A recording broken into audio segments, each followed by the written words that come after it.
Sa nakaraang episode, nalaman ni Marco na ang tatlong katok ay hindi na nanggagaling sa pintuan, kundi sa loob mismo ng lumang aparador. Ano ang naghihintay sa kanya kapag binuksan niya ito?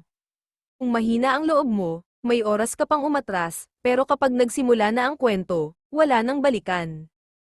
Hindi na mapakali si Marco. Habang nakatitig siya sa aparador, muli niyang narinig ang tatlong katok.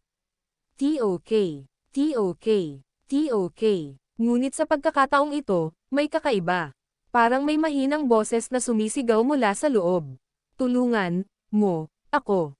Napaatras siya. Hindi niya alam kung guni-guni lang ba iyon o may tao talagang nakakulong. Matagal siyang nagdalawang isip, ngunit nanag ang kanyang pag-uusisa. Dahan-dahan niyang binuksan ang pinto ng aparador. Sa halip na mga estant, isang makitid na hagdang kahoy ang bumungad sa kanya. Pababa ito sa ilalim ng bahay. Malamig ang hanging nagmumula roon, at may amoy ng lumang kahoy at mamasamasang lupa. Kinuha niya ang flashlight at dahan-daang bumaba. Bawat hakbang ay may kasabay na malakas na paglangit-ngit ng kahoy. Pagdating niya sa pinakailalim, may isang maliit na silid.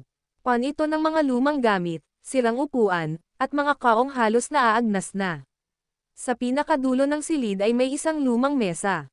Sa ibabaw nito ay isang photo album. Binuksan niya ito. Isa-isang larawan ng mga dating nakatira sa bahay ang naroon. Napansin niyang sa bawat larawan, may isang taong unti-unting kumukupas ang mukha. Parang binubura ng panahon. Ngunit nang dumating siya sa pinakahuling pahina, napatigil siya. May litrato siyang nakaupo sa sala ng bahay. Suot niya ang parehong damit na suot niya ngayon. Ngunit imposibleng mangyari iyon. Hindi pa siya nakatira rito nang kunan ang larawan. Habang nanginginig ang kanyang kamay, may nahulog na lumang sulat mula sa album. Nakasulat dito, ang bahay ay hindi naghahanap ng biktima, naghahanap ito ng kapalit. Kapag may umalis, may isang kailangang manatili habang buhay. Napalunok si Marco. Ibig sabihin, may taong nakalaya noon, at may naiwan kapalit. Biglang namatay ang flashlight. Bumalot ang kadiliman. Kasunod nito ang mabibigat na yabag. Tapak, tapak, tapak. Hindi siya gumalaw. Pakiramdam niya'y may umiikot sa kanya. Maya-maya'y may Malamig na kamay na dumampi sa kanyang balikat. Napasigaw siya at mabilis na sinindihan muli ang flashlight.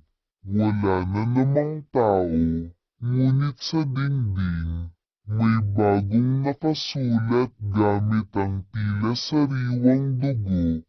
Isa na lang ang kulang. Kasabay nito, may tumunog na